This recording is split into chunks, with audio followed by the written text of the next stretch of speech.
This is a dream, the Maya. What we are doing is waking up and realizing this is a dream, so why not enjoy the dream?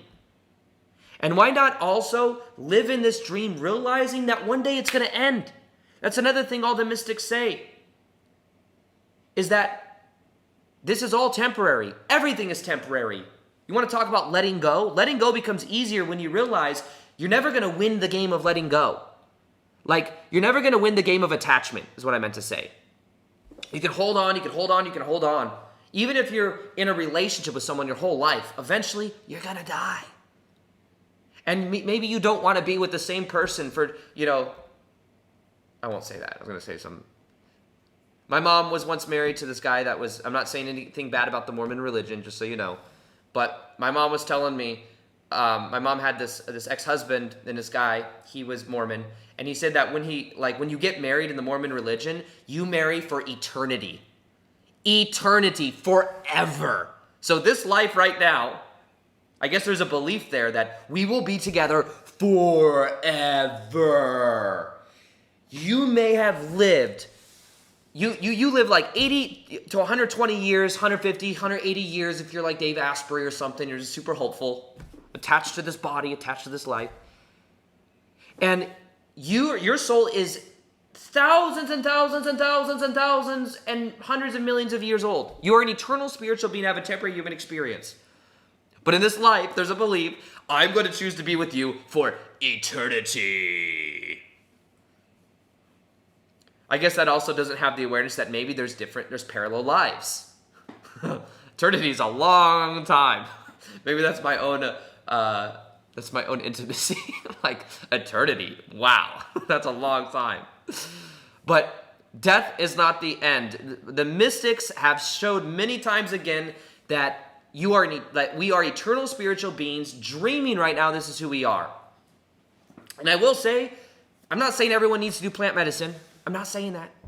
But I have done plant medicine. I have done and had very mystical experiences where, in a way, I've woken up to a higher aspect of myself and realized that I am dreaming right now. This is who I am. I have gone a place that I've never actually left, but I forgot. It's like I'm there right now dreaming, projecting my consciousness here. It's trippy as hell, to be honest with you. But it made me realize, have more fun.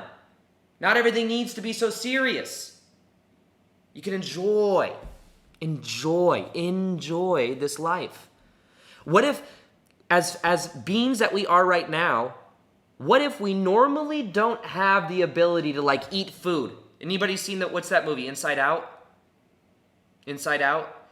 It's like a movie with a cartoon movie, and it's like these spiritual beings come to Earth, and it's like when you're born, you get to eat food, where when you eat the pizza, you absorb the pizza, you enjoy the pizza. In the higher dimensions, in that movie Inside Out, it's like they eat the pizza and they immediately just poop it out. It's like, poof, just like that. You don't even get to enjoy it. But what if here, you get to feel, using the five senses, which is also connected to your mind, you get to feel the blades of grass. You get to hug a tree, smell the air, bathe in a waterfall. You get to go hiking in beautiful locations. You get to make love and experience the essence of someone else, of that connection. Maybe in the higher dimensions, it's different. Maybe it's better, but maybe it's a little different.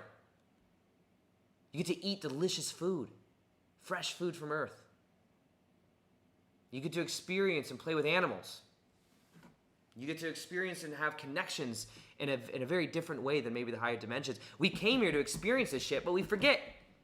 And then we take it all so serious. And then we give meaning to shit that may not really matter at the end of things. I gotta work this 9-to-5 job I hate. I gotta go to work. I gotta pay my taxes. I gotta do all this stuff. And I gotta stress about it. I'm on this hamster wheel, running. Not realizing life could be way more fun. If you allowed it to be more fun and you realize the truth, it's an illusion. Now, does it, there are certain rules of this illusion. In 2012, I wanted to ascend into a higher reality, and I said, screw it to the monetary system, screw it to all these things. I ended up screwing up my credit for 7 years. And I, became irresponsible, and I learned from that.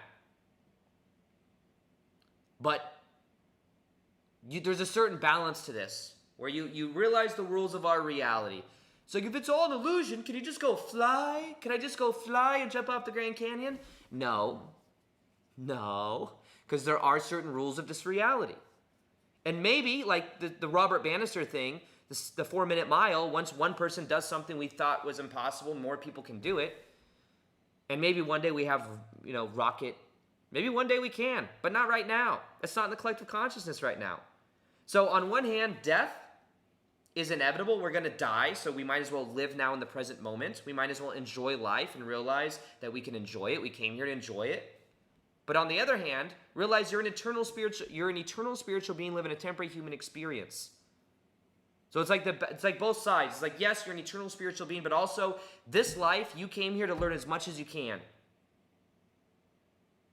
And if you treat this life like it's going to be forever, then maybe you get nothing done.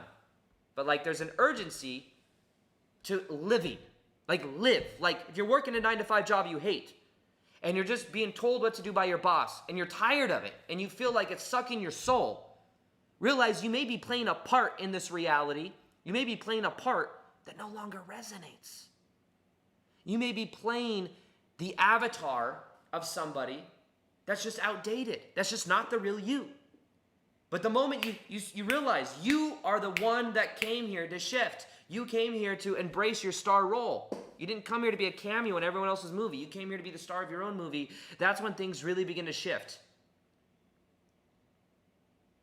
Now, beyond just this, when we talk about, I talked already a little bit about like creating your own reality. Mystics show that we are creating our life experience. And, I was listening to this thing on a podcast the other day, and I kind of get it, and I kind of understand it, but also I have a little bit different perspective. But it's like thinking better thoughts, okay? Like thinking better thoughts, is that enough? And then taking action, is that enough? And the argument was like, if you're taking action, that's more self-help. That's more personal development type energy, if you're taking action. But if you're thinking, then it's just metaphysical kind of woo-woo, right? I believe it's both. It's both. You think, and because there are people that take a lot of action that don't get good results because they believe that it's not possible for them. They haven't looked at their own shadow. They don't even know why they want what they believe they want. And then they stay on the hamster wheel. That's one aspect of it. So it's not just taking lots of action. As you take action, you may begin to change your identity, though. You may begin to see yourself differently. So that may be one part of it. On the other hand of it, you just think better thoughts. That was me back in 2016. I'm going to think about being a YouTuber. I'm going to think about it. I'm going to think about what I want. I'm going to think about the perfect relationship. I'm going to think about all the money and the abundance and the ability to travel. And I just stayed there thinking about it. So it's a little bit of both. It's about who you become in the process. What do you believe? If you believe it's possible for you, you will probably take action. If you enjoy the process, then taking action ain't that bad. But if you believe taking action is hard, and you believe I just want to think it, I just want to win the lottery, I just want these quick wins from the universe. I just want the universe to give me everything I want, and I never have to work for anything, I don't have to learn anything in my life. Can the universe please throw me a bone and help me win the lottery? No, because winning the lottery puts you on a tangent where you're not doing your work. You're not doing your spiritual growth. You did not come here to win the lottery to manifest $1 million out of nowhere. Maybe it's part of your karma that things can come kind of easier in some ways, but that, from what I found, that will come as you're on your path, as you're learning stuff, as you're adding value to the collective. Because the mystics also knew we're all connected. We're all one consciousness. When you put out good energy into the world and you have the intention of helping other people, the universe sends you more resources. The universe will throw you the bone. But if you're not stepping into that, why would the universe give you $10 million to win the lottery? Because most people that win the lottery become depressed. They lose it all. They become addicted to drugs. Why is that? Because they didn't have to become anything. Normally, there's no meaning in that. It's about who you become, and then when you become it, it'll change your whole perspective of everything. You start to value different things. I value freedom, connection, my relationships more than I value money. The process of becoming love is to let go and to accept the past and to let go and to stop trying to control life and to say yes to what it is. To say yes to what is. Resistance comes when we resist what is. If you say yes to this moment right now, you will enjoy this moment more right now. But if you say, no, it's different than I want that over there, and it's not here now, resistance, resistance, resistance. Oh, it's not good enough. Really, not good enough. But the truth, and what every spiritual tradition has shown, in some way, form, or another, is that we are all love. We are all connected. Love is who you naturally are. So the key to this is focusing more on removing the heart walls and removing the blocks to feeling that love right now. And that has to do with letting go. Letting go. When you let go of attachment, that's when you start to become free. Attachment is not just love, by the way. Attachment may be a form of it, but attachment is making something that is not you, you, or the belief that if I had that thing, then I would be enough. And then you attach and you create resistance. Love just is. You can love someone whether they're with you or not. That's real unconditional love. You can love yourself despite things that maybe have happened in the past that you're not proud of. And as you do, you begin to forgive. Love is your natural state of being. Everything else is a program. Everything else is a belief. It's an attachment to a belief, a person, a thought. And becoming aware of those is where the power really is. So the truths of realities that mystics know is that one, reality is an illusion. It's a dream. It's a maya. It's an experience that we're having. The more we believe it to be real, the more we believe it to be so serious, the more serious it will be. Everything, truth too, everything is connected. We are all connected. We are all one consciousness. We can worship the puzzle, but realize we are a piece of the puzzle. We are God. That's why let go and let God. Allow the divine to flow through you. When you do, your life becomes way more magical. Realize death is not the end, but also realize you're going to die as this version of you. So live your life. Stop waiting. Stop waiting and commit to this new version of you being who you came here to be. Realize you're an eternal spiritual being having a temporary human experience, but you came here and you wanted to experience life. You wanted to experience the senses, the connections to other people, to eat the delicious food, enjoy the experience. Realize suffering is a part of the process. Suffering is a part of the learning experience. It's a part of the school of life. But the transformation happens when you begin to take responsibility for your own suffering and observing your own thoughts, belief structures. You start observing it. And then you can begin forgiving, letting go of the old meaning. And when you do that, you begin to transform. Otherwise, you stay in a victim state. You stay in the past. So suffering is a part of the process. It's kind of a harsh truth of reality in a way. But in me, the biggest sufferings I've had in my life have become the biggest gifts in my life because I would not be doing what I'm doing without it.